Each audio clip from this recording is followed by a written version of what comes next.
वाहतूक कोंडी फोडण्यासाठी उपयुक्त ठरणाऱ्या शिरूर चाकण तळेगाव कर्जत उरण या कागदावरील नव्या मार्गाला गती मिळण्याची शक्यता आहे।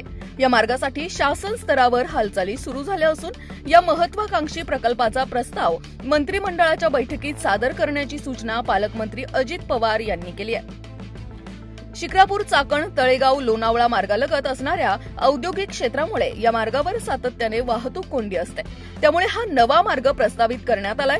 या प्रस्तावित मार्गामुळे मराठवाड्यातून मुंबईकडे जाणारी वाहतूक शिरूर खेड मार्गे थेट कर्जतला जाणार आहे। त्यामुळे मुंबईकडे जाण्यासाठीही पर्यायी मार्ग उपलब्ध होणार आहे। या मार्गासंदर्भात उपमुख्यमंत्री तथा पुणे जिल्हा पालकमंत्री अजित पवार यांनी बैठक घेतली होती। त्यामध्ये त्यांनी या संदर्भात प्रस्ताव मंत्रिमंडळाच्या बैठकीत सादर करण्याची सूचना सार्वजनिक बांधकाम विभागाच्या अधिकाऱ्यांना केली। सध्या मराठवाड्यातून येणाऱ्या वाहनांना मुंबईला जाण्यासाठी चाकण शिक्रापूर तळेगाव या मार्गे मुंबईला जावे लागते। चाकण आणि शिरूर येथील एमआयडीसीमुळे अहिल्यानगर रस्त्यावर मोठी गर्दी असते। अवजड वाहनांसाठी हाच एकमेव रस्ता आहे। त्यामुळे हा नवीन मार्ग प्रस्तावित करण्यात आलाय।